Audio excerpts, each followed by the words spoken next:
les années 1800, les explorateurs McDonald et Stewart étaient convaincus d'y retrouver une mer intérieure.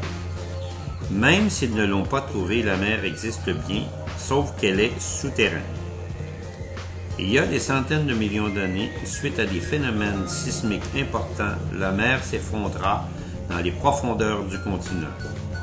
Aujourd'hui, nous avons été fortement surpris de constater la grande végétation de ces déserts. De grands arbres comme les gum trees et des chênes plantent leurs racines dans les nappes d'eau souterraines. Une autre surprise nous attendait. Nous avons découvert de grands élevages de bœufs plutôt que de moutons. L'explication est que dans ce désert, il y a présence de dingos, sorte de chiens sauvages, arrivés il y a 4000 ans avec les pêcheurs du sud-est asiatique qui fréquentaient les côtes australiennes. Certains se sont échappés et sont devenus sauvages et très agressifs.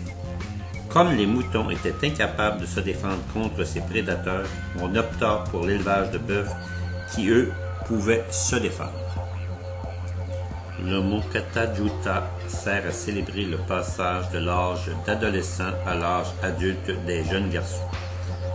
Un trekking de 45 minutes nous a permis d'entrevoir ces gorges.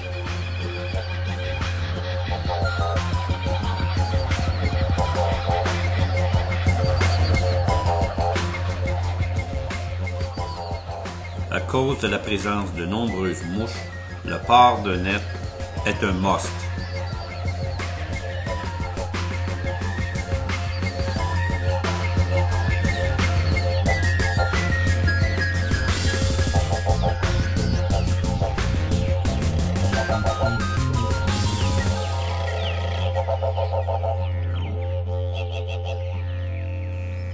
Au Mont Urulu, un autre trekking d'1h30 sur le pourtour de ce rocher nous a appris l'attachement de ces peuples pour leur culture, leur histoire et leurs légendes qui racontent la création des lieux, leur origine et leur combat.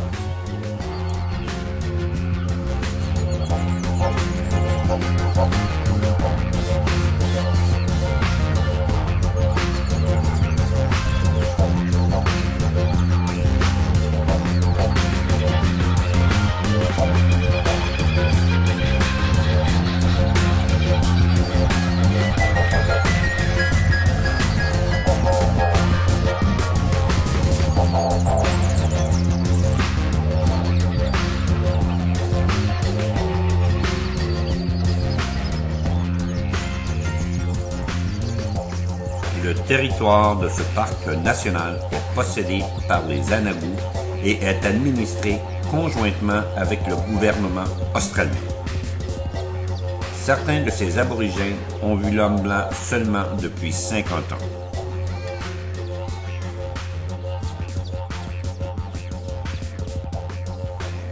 Tout comme les nombreuses légendes, il y a confrontation du bien et du mal, et ces forces apparaissent souvent sous une forme animale, telle le serpent, le dingo, l'émeu et autres, et l'on retrouve leur passage sur la morphologie des monts sacrés.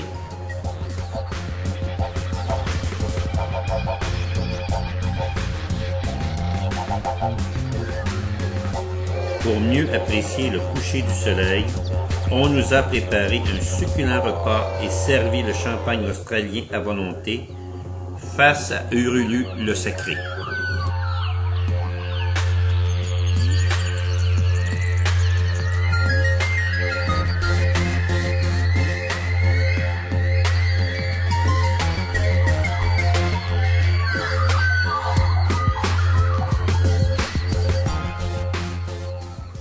Regardez l'effet du soleil dépendamment de l'heure.